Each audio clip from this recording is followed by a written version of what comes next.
pessoal, tudo bem? Nesse momento estamos iniciando aqui nosso curso de exercícios focado aí no concurso da Receita Federal, focado no concurso de auditor fiscal da Receita Federal.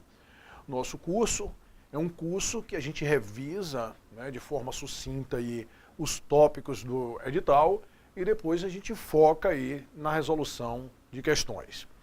Nosso objetivo é resolver as últimas questões, né, da prova ESAF. Mas nós não iremos nos limitar a resolver 100% de questões da ESAF, né? Algumas questões de outras bancas que a gente julgue interessante, algumas questões, por exemplo, de CPC da FGV, de outras bancas, de FCC, a gente vai trazer aqui. Sendo que a predominância vai ser de questões da ESAF, para a gente ver justamente como é que a ESAF gosta de cobrar aí os assuntos, né, a tendência da ESAF aí para esse próximo concurso. Na última prova que nós tivemos da ESAF, a prova da FUNAI no ano de 2016, foi uma prova que já se assemelhou muito, né, como a Fundação Carlos Chagas gosta de abordar aí o conteúdo. Então a gente vai sempre estar pincelando aí com uma questão ou outra que a gente julga interessante aí da FCC. Então a gente faz a abordagem teórica e depois resolve questões, né? Então o curso é muito dinâmico, né? Mas é necessário que você tenha uma base de contabilidade, né? Por quê? Porque a gente não vai aprofundar tanto nos assuntos. Quando a gente vai fazer esse curso, é necessário, né, que se tivesse o pré-requisito lá de ter feito um curso básico de contabilidade, já ter visto toda a teoria de contabilidade, né? O ideal aqui, por exemplo, quem fez o curso Sub-Zero vai acompanhar aqui esse curso perfeitamente, mas pode ter feito outros cursos de contabilidade, mas que já tenha toda a noção do conteúdo, porque aqui a gente vai revisar todo o conteúdo que vai cair na prova, de forma rápida e com questões. Então, para quem já estudou todo o conteúdo aí, é um ótimo curso para você fazer os ajustes, para lhe deixar bem afiado aí com a senhora ESAF. Beleza, pessoal? Então, deixando aí de muita conversa, vamos começar nosso curso e a gente começa, né, do basicão mesmo, né, do basicão para a gente ir evoluindo aí, ver como é que a ESAF vai cobrar aí nas provas. Essa parte inicial não tem sido muito objeto nem de questões da ESAF, mas como o curso a gente revisa todo o conteúdo, vamos lá. Então a primeira parte é esses conceitos introdutórios iniciais. Vamos lembrar, né, contabilidade é uma ciência, lembrando que é uma ciência que estuda e pratica o quê? Olha o tripé da contabilidade: orientação, controle e registro. Certo? Então a contabilidade controla, a contabilidade faz os registros e a contabilidade orienta. Ela vai fornecer informações aí para a tomada de decisões, né, relativos aí à administração econômica. Então essa é a definição oficial de contabilidade, né, que a gente teve aí no Congresso Brasileiro de Contabilidade de 1924. Aí nós temos contabilidade como ciência, ela vai ter um objeto próprio. O objeto da contabilidade é o patrimônio. O objeto da contabilidade é o patrimônio entendido como um conjunto de bens, direitos e obrigações. Bens, direitos e obrigações. E na contabilidade ela não se atém apenas aos aspectos quantitativos do patrimônio, mas também ao aspecto qualitativo. Certo? Então o objeto da contabilidade é o patrimônio. Perfeito, Silvio. E o objetivo? O objetivo é controlar esse patrimônio, né? Um objetivo meio é controlar esse patrimônio para fornecer informações úteis para a tomada de decisões dos usuários em geral, certo? Então, na realidade, você pode tratar essa coisa de fornecer informações úteis como um dos objetivos da contabilidade ou como a finalidade maior da contabilidade. É prover os usuários aí dessas informações, certo? Fornecer informações úteis para a tomada de decisões. Então, o objetivo, muitas vezes aí, né, colocado aí como finalidade, é controlar o patrimônio para fornecer informações úteis para a tomada de decisões. Perfeito, já sei, senhor, a finalidade da contabilidade. Agora o campo de atuação, onde é que a contabilidade vai atuar? O campo de atuação da contabilidade são as aziendas. Aziendas, assim entendido como as entidades econômico-administrativas. E o que são essas entidades econômico-administrativas, Silvio? Quando é que ela surge? Toda vez que você tem um patrimônio, e sobre aquele patrimônio tem-se uma administração, um patrimônio administrado, haja ali capital e trabalho, né, ali passa a ser um campo de aplicação da contabilidade. ali você tem uma azienda, certo? Essas aziendas, né, entidades econômico-administrativas, elas podem ser classificadas quanto ao fim, né, quanto ao fim dessas entidades, dessas aziendas, elas podem ser sociais, né, socioeconômicas e econômicas. Econômicas, no caso, aí são as empresas propriamente ditas, que elas buscam o quê? Elas buscam lucro. Essas socioeconômicas, não. Elas buscam o superávit. Pode ter esse resultado positivo, mas não pode ser distribuído para o sócio. E as sociais aí que nós temos, a União, os estados, né, os municípios, a gente tem aí como aziendas com fim social. E também, de acordo com a pessoa pública e pessoa privada, mas isso sem tanta incidência aí nas provas. Beleza, já vimos aí o conceito de contabilidade, o objeto da contabilidade, o objetivo, o campo de atuação da contabilidade. Perfeito. Agora, Silvio, os usuários da contabilidade. Usuários da contabilidade, nós teremos os usuários internos, né, e usuários externos na contabilidade, né, da informação contábil. O usuário externo, a gente tem lá os investidores, os credores, banco, fornecedores, clientes, internos, empregados, né, a própria, né, administração, usuários internos. A gente vai ver, né, quando a gente estudar aí os pronunciamentos, que as demonstrações contábeis, elas são preparadas para atender primariamente aí a esses usuários externos. É para esses usuários externos, porque na realidade são eles que financiam a empresa, né? É o capital deles que está ali em risco. Então quem são esses usuários que financiam a empresa? Vai ser os investidores, os credores por empréstimos e os outros credores, ou seja, a origem de recurso da empresa. Por isso que as demonstrações contábeis, elas são preparadas para esses usuários externos. Não é que os usuários internos não possam usar. Pode sim, né? Mas o objetivo é fornecer essas informações para usuários externos. Beleza. De posse que nós já sabemos que a contabilidade como ciência, né, ciência que estuda e pratica o que? As funções de orientação, controle e registro. Para que a contabilidade, ela registre os fatos, né, ela controla o patrimônio e ela, né, forneça essas informações úteis para a tomada de decisões, a contabilidade, ela utiliza-se das chamadas técnicas contábeis, certo? E vamos aqui no quadro para a gente falar aí dessas técnicas contábeis. Técnicas contábeis, nós temos a primeira técnica contábil, é a escrituração, certo? Essa escrituração vai ser o registro de todos os fatos aí que alteram o patrimônio, né? Seja essa alteração quantitativa ou qualitativa, isso vai ser em livros próprios, né? Registro permanente, obedecendo o regime de competência, né? Aos princípios de contabilidade, né? Perfeito. Então essa escrituração vai ser o registro de todos os fatos que alteram o patrimônio. Beleza. Então aí, ó, orientação, controle e registro. O registro vai ser feito através da orientação. Aí nós teremos as chamadas demonstrações contábeis, certo? Demonstrações contábeis. E as demonstrações contábeis, o que é que são? Pessoal, a contabilidade, ela tem que fornecer informações úteis para a tomada de decisão. Se você pegar a escrituração, o usuário não vai entender nada. Então essas demonstrações contábeis vão ser relatórios que vão permitir essa comunicação entre a contabilidade e os usuários da contabilidade, certo? Você vai compactar tudo ali através desses relatórios denominados demonstrações contábeis, certo? Essas demonstrações contábeis, de acordo com a Lei 6.404 de 76, que regula as sociedades anônimas, é muito importante a gente saber do artigo 175 ao artigo 205, de acordo com a Lei 6.404, essas são as demonstrações contábeis obrigatórias. Balanço patrimonial vai evidenciar a situação patrimonial e financeira da empresa. Aqui nós teremos o que? O ativo, o passivo e o PL. É uma foto lá da empresa em determinado momento, certo? Esse é o único demonstrativo estático da empresa, lá naquele momento, certo? A DRE, demonstração do resultado do exercício. Nesse demonstrativo, vai evidenciar o desempenho da empresa. Vai confrontar aqui nesse demonstrativo receita e despesa para apurar o lucro, para apurar o prejuízo. Quando a gente fala apurar o resultado, na DRE, a gente apura o resultado econômico, se houve lucro ou se houve prejuízo. Essas contas que nós vamos ter no balanço patrimonial e na DRE, elas são immiscíveis, elas não se misturam, certo? O conta lá do balanço patrimonial vai ser bens, direitos e obrigações, na DRE é receita e despesa. Perfeito.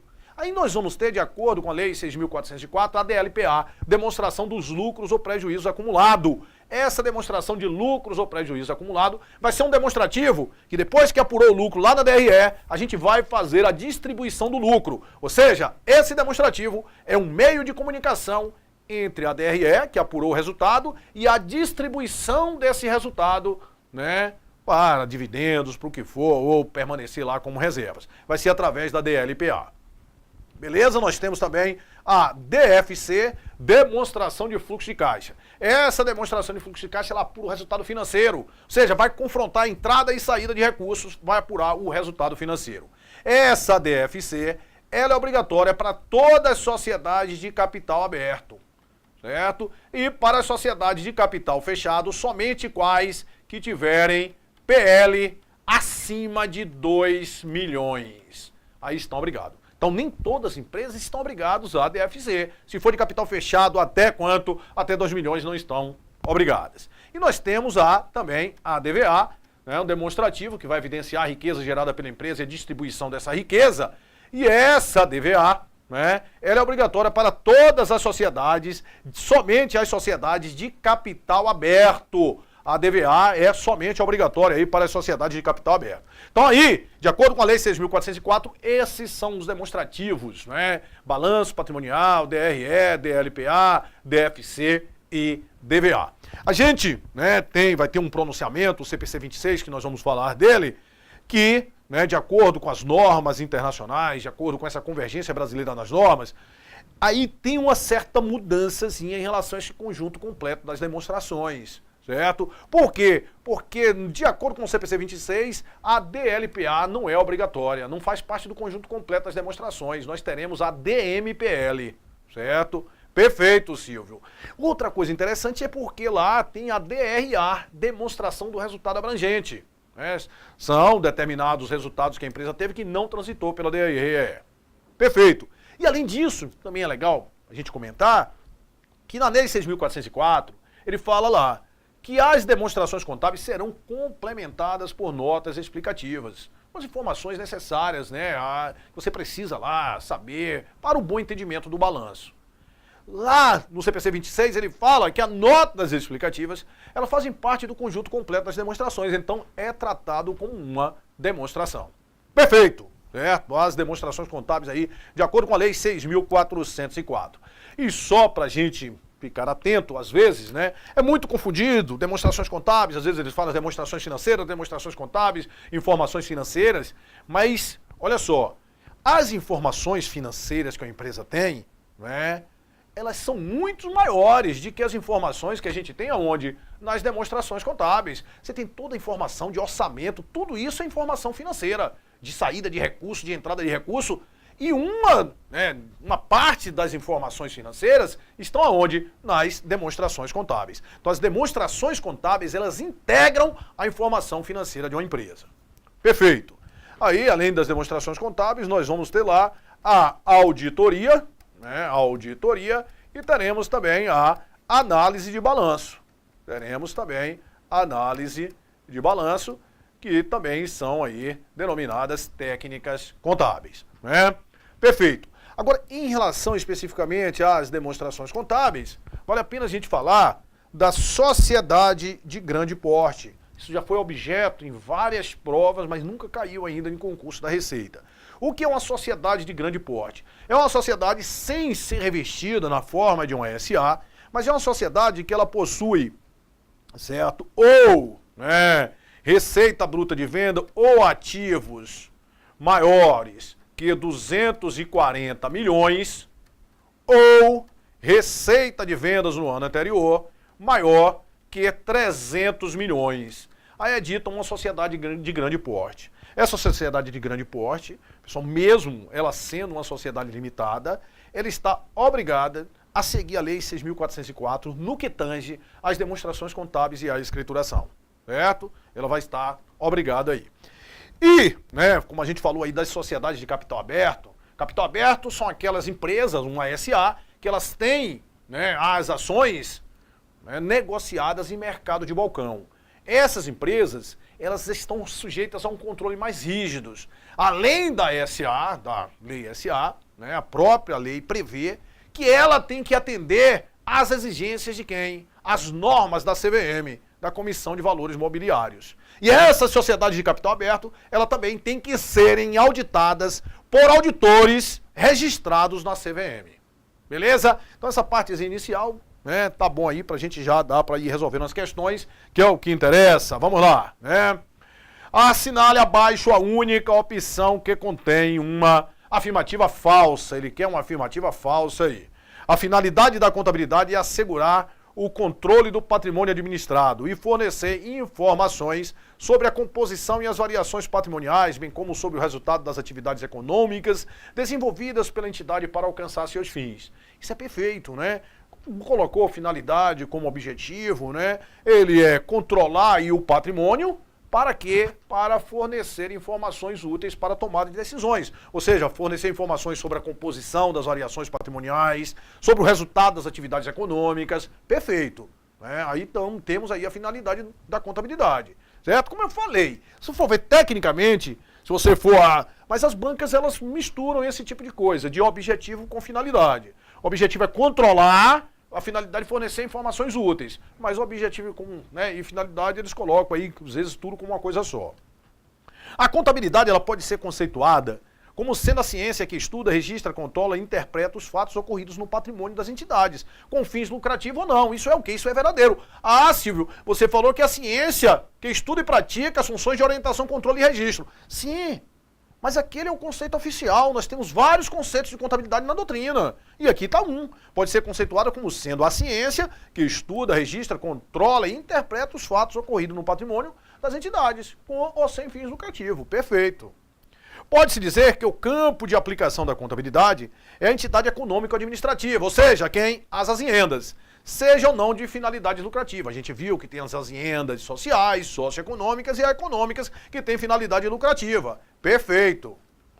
O objeto da contabilidade é definido como um conjunto de bens, direitos e obrigações, vinculado a uma entidade econômico-administrativa. Qual é o objeto da contabilidade? O objeto da contabilidade é o patrimônio. E o que é o patrimônio? É o conjunto de bens, direitos e obrigações, vinculado à entidade econômico-administrativa. Perfeito. Enquanto a entidade econômico-administrativa é o objeto da contabilidade, a entidade econômico-administrativa, ele está me dizendo que é o quê? É uma azienda. Enquanto a azienda é objeto da contabilidade, não. A azienda é o campo de aplicação, campo de atuação da contabilidade. O patrimônio é o seu campo de aplicação, não. O patrimônio é o seu o quê? É o seu objeto. Então ele fez aí um trocadilho, fazendo com que o item seja um item falso, como ele pede para marcar a falsa, alternativa falsa, letra E. Beleza. Questão 2. Assinale abaixo a única opção que expressa uma afirmativa errada. Mais uma vez aí, alternativa errada. As demonstrações financeiras são parte integrante das informações contábeis elaboradas e divulgadas por uma entidade. Deixa aí, né? O objetivo das demonstrações contábeis é fornecer informações sobre a posição patrimonial e financeira. Isso nós teremos aonde? No balanço patrimonial, sobre o desempenho na DRE, mudança na posição financeira da entidade, isso a gente tem aí na DFC, que sejam úteis a um grande número de usuários em suas avaliações e tomada de decisões. Verdadeiro, isso aqui está perfeito. As informações sobre a posição patrimonial e financeira, a gente vai ter aonde? No balanço patrimonial, né? São principalmente fornecidas no balanço patrimonial, perfeito. E o desempenho na DRE. As informações sobre o desempenho da entidade são basicamente fornecidas na demonstração do resultado. Desempenho, se houve lucro, se houve prejuízo. Verdadeiro. As informações sobre as mutações da posição financeira da entidade são fornecidas nas demonstrações contábeis por meio de uma demonstração em separado. Isso é dito lá no CPC 00, isso é verdadeiro, né? A demonstração que ele fala em separado, a gente tem ali, né? Porque, ora, a demonstração de fluxo de caixa ela tem elementos do balanço patrimonial e ora ela tem elementos da DRE. Isso a gente vai mostrar lá quando falar de fluxo de caixa. Mas, portanto, verdadeiro. Ele pede para você assinalar a falsa, tá aqui. Né? Ele faz aí uma sacanagem. As demonstrações financeiras são parte integrante das informações contábeis. Né? Não, é o contrário. Né? As demonstrações contábeis... As demonstrações lá da contabilidade são parte integrante das informações, o quê? Das informações financeiras. Né? E vem logo na letra A aí para você passar despercebido. Portanto, a alternativa correta aí, letra A. Mais uma, questão de número 3. As demonstrações financeiras obrigatórias são as seguintes. Nós falamos, né, das demonstrações financeiras obrigatórias. Aí, ó, demonstrações, a gente já viu, as demonstrações contábeis fazem parte das informações financeiras. Mas eles são, né, demonstrações contábeis como aí, ó, demonstrações financeiras, né? Perfeito. As demonstrações financeiras obrigatórias são as seguintes. Quais são? Balanço patrimonial. Balanço patrimonial é demonstração do resultado do exercício, demonstração de lucros ou prejuízo acumulado, a gente sabe que é pela Lei 6.404, pelo CPC ele não vai ser. Demonstração do fluxo de caixa, demonstração do valor adicionado, né? E demonstração do valor adicionado em alguns casos. Beleza, né? Aqui tá até legalzinho aí, mas vamos ver as outras. Balanço patrimonial, letra B, demonstração do resultado do exercício, demonstração de lucros ou prejuízo acumulado, demonstração das origens de aplicação de recursos. Isso aqui era antiga do A, que não é mais obrigatório. A empresa pode elaborar, mas deixou de ser obrigatório. Letra C, balanço patrimonial, demonstração do resultado do exercício, demonstração de lucros ou prejuízo acumulado, demonstração das mutações do patrimônio líquido, né? Isso aqui vai ser obrigatório de acordo com o CPC, né? Demonstração do valor adicionado em alguns casos. Mas isso aqui está errado porque nem falou da demonstração de fluxo de caixa, né? E veio aí com a DMPL. É interessante que essas provas só, né? Você tentando essa prova do MDIC, por exemplo, e a prova de analista da Receita Federal, ela foca mais na lei. Na lei, ela não cobra os pronunciamentos em si. Então, se você vai fazer uma prova de analista, você vai fazer uma prova de MDIC, desses outros concursos, né? SUSEP, essa coisa você tem que se atentar mais à lei, você vê que eles não aprofundam aí no pronunciamento. Agora, Receita, outros concursos aí, não, a gente tem que estar afiado aí com os pronunciamentos. Balanço patrimonial, demonstração do resultado do exercício, demonstração de lucros ou prejuízo acumulado, demonstração de fluxo de caixa. Beleza, mas aqui faltou o quê? Faltou a DVA, em alguns casos, Sociedade de Capital Aberto, a DVA. Balanço patrimonial, demonstração do resultado do exercício, demonstração do fluxo de caixa e demonstração do valor adicionado em algum caso aqui, no caso, de acordo com a lei, faltou a DLPA. Então, na letra A está corretíssimo, né? De acordo com a lei, balanço patrimonial, demonstração do resultado do exercício, demonstração de lucros ou prejuízo acumulado, demonstração dos fluxos de caixa e demonstração do valor adicionado, em alguns casos, para a sociedade de capital aberto. Ó, Silvio, mas colocou ali demonstração de fluxo de caixa, né? É assim mesmo, a lei, ela pega lá e coloca. São os demonstrativos lá, né? Balanço patrimonial, DRE, DLPA e DFC. Então, são os demonstrativos. DFC é um demonstrativo obrigatório, mas vem depois, aí vem a ressalva lá embaixo, que as empresas, as sociedades de capital fechado, com PL na data do balanço, até 2 milhões, estão dispensadas, certo? Então, ela acaba que não é obrigatória para todo tipo de empresa, né? Mas tá lá, perfeito, né? Em consonância aí com a lei, está corretíssimo. Portanto, alternativa aí, letra A. Questão 4. No balanço de encerramento do exercício, as contas serão classificadas segundo aí os elementos, né? Vamos lá, vamos fazer uma revisãozinha aí, né? Pra gente ficar. Então pronto, então aqui a gente lá, né? Como é que a gente vai ter aqui, pessoal? Olha só, nós vamos ter aqui do lado esquerdo, como é que o balanço, do lado esquerdo nós teremos o ativo e do lado direito nós teremos o passivo. No ativo, nós teremos os bens e direitos. No passivo, a gente tem o quê? A gente tem as obrigações, não é isso? Ativo, bens e direitos. Passivo aí, as obrigações. Bens e direitos. E aqui nós temos as obrigações que a gente vai chamar, ó, passivo exigível, certo? E aqui nós vamos ter quem? Nós vamos ter o PL. Pessoal, o que é que acontece? Olha só. Vamos supor que você tenha bens e direitos de 100 mil... e um passivo exigível de 30 mil. O que é que isso significa? Se você vender todo o seu ativo, pagar todas as suas dívidas, você fica com o quê, pessoal? Os sócios, ó, vai ficar lá líquido, uma situação líquida de quanto? De 70 mil. É isso?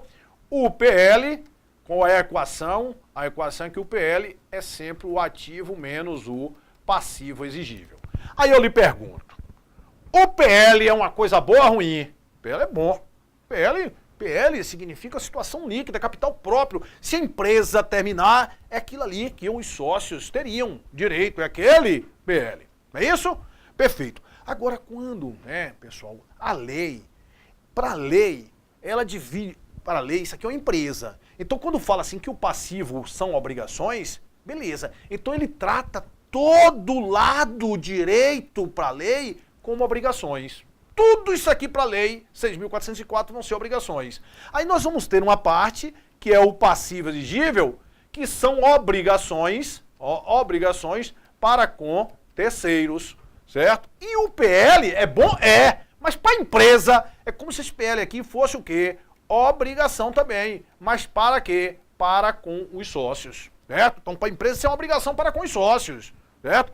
O PL é bom ou ruim? Ah, Silvio, eu não consigo entender o PL é obrigação e o PL é uma coisa boa. Pessoal, o PL é a diferença entre a parte boa, o ativo menos o passivo exigível. Então o PL é uma coisa boa, certo? Agora, na ótica da empresa, né, a entidade, o princípio da entidade, né, no lado direito ali, tudo são obrigações. Obrigações da empresa para com terceiros e obrigação da empresa para com os sócios, né, que é o PL. Então essa parte aqui é o passivo exigível, essa parte com terceiros é exigível e esse PL não é exigível.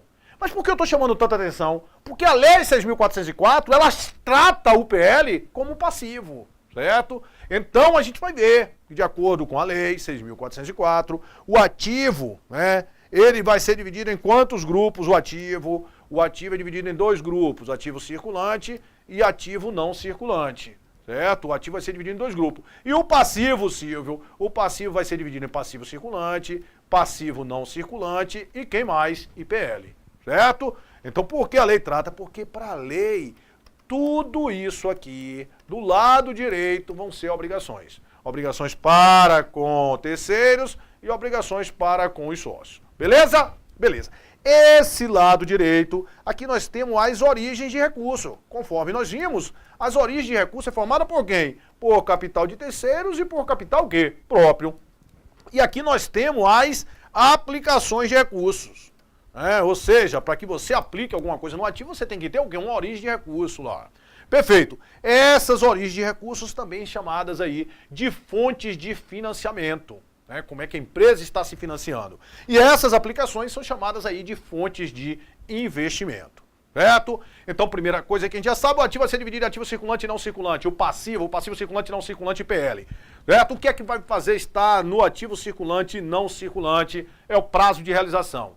Se for realizável até o término do exercício social subsequente, vai ser circulante. Após o término do exercício social subsequente, vai ser não circulante. Certo? Então você está elaborando um demonstrativo em 31/12/2017. Tudo que for recebível até em 31/12/2018, circulante. Após 31/12/2018, isso vai ser não circulante. Agora a gente tem que ficar atento a duas situações. Quais são as duas situações? As duas situações. Empresas que têm um ciclo operacional maior de que um ano. Olha só, você não pode confundir ciclo operacional com exercício social. Exercício social é o prazo que a empresa vai estar obrigada a elaborar esses demonstrativos. O exercício social é sempre de um ano. Só em duas situações que o exercício social vai ser diferente de um ano. Quais são? Na constituição da companhia e se houver alguma alteração estatutária, que pode mudar a data do final do exercício social, certo? O exercício social é um ano e a data do término é fixada no estatuto. Só são essas duas situações que nós teremos o exercício social diferente de um ano. Agora, o ciclo operacional é o ciclo de operação da empresa. Por exemplo, a indústria, ela comprar matéria-prima, industrializar, vender e receber. Então, o normal é que o ciclo operacional seja de um ano. E prevaleça o quê? Tudo que você vender que vai receber em um ano vai ser circulante, após um ano não circulante. Agora, se a empresa tiver um ciclo operacional muito longo, uma maturação, por exemplo, essas indústrias navais, esse tipo de coisa, aí, pessoal, o prazo de circulante e não circulante vai ser o prazo do ciclo operacional, certo? O ciclo operacional, ele altera a classificação lá do circulante e não circulante. Ele não altera o exercício social. O exercício social é de um ano e o término dele é fixado no estatuto, certo? Pode coincidir ou não com o ano civil, certo? Beleza. Então, e outra, o ciclo operacional e aquelas outras operações de venda, empréstimos e adiantamento, coligadas, controladas, pessoas, participantes do lucro, tudo isso, pessoas ligadas, decorrente de operações não usuais. Se preencher esses três requisitos cumulativamente, isso aqui vai para onde? Vai para o não circulante, vai lá para o grupo de ativo realizável a longo prazo. Perfeito, Venda, empréstimo, adiantamento, pessoas ligadas à corrente de operações não usuais. Então, se vendeu mercadoria, Vendeu mercadoria, vendeu, né? Venda, mercadoria, aí vendeu para uma coligada. Aí não, aí se foi no curto prazo vai ser circulante, se não foi vai ser não circulante. Agora vendeu imobilizado, aí já é uma atividade não usual, certo? Se ligar nisso aí. Agora aqui tem uma coisa interessante, que é o empréstimo. O empréstimo. Quando você empresta dinheiro, né? Tá aqui, emprestou dinheiro a uma coligada, alguma coisa, aí a questão não precisa te falar, se trata de operação não usual, não. Porque a regra, né? Tá lá, na Lei 6.404, que é a sociedade anônima, ela é independente do objeto, ela é mercantil e rege-se pelas leis do comércio, certo? Então não é normal, não é usual que a empresa esteja emprestando dinheiro, só se for instituição financeira, certo? Então se falar emprestou dinheiro a coligadas, não fica esperando dizer que é não usual não, já joga essa zorra lá no ativo não circulante. Perfeito? Beleza. Então temos aí que o ativo, né, é circulante e não circulante. O ativo ele vai ser, né, classificado aqui em ordem, o quê? Ordem decrescente de liquidez. Significa quanto mais lá em cima, mais facilmente vai ser convertido em quê? Em caixa. É tanto que a primeira conta vai ser a conta caixa. E o passivo, olha só, a lei não fala isso. A lei não fala, a lei só fala do ativo. Mas a doutrina pega por analogia e coloca para o passivo, que fala que o passivo vai ser em ordem decrescente de quê? Ordem decrescente de exigibilidade. Por que a lei não fala isso? Porque a lei considera o PL como passivo e o PL não é exigível, certo? Agora a doutrina, quando a doutrina fala passivo, está tratando do passivo exigível. Então, por analogia, ali o passivo exigível vai ser em ordem decrescente de quê? Em ordem decrescente de exigibilidade. Aí, perfeito. Certo? Então, o passivo exige, mas você não pode jamais marcar uma coisa dessa como verdadeiro. Segundo a Lei 6.404, o passivo ele está disposto em ordem decrescente de exigibilidade. Falso. Né? A Lei 6.404 não diz isso, porque ela trata o PL como passivo e o PL não é exigível. Beleza, então já vimos aí como é dividido o ativo e o passivo, ativo circulante e não circulante, passivo circulante, não circulante e PL. Vamos lá. Agora, pessoal, olha só, né? Origem e aplicações.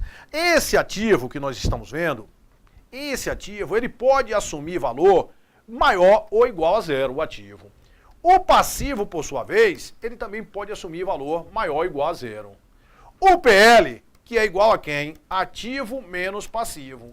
Se o ativo for maior do que o passivo, o PL vai ser maior do que zero, uma situação positiva, uma situação superavitária. Perfeito. Se o ativo for igual ao passivo, o PL vai ser igual a zero. Ó, né? Então vamos lá.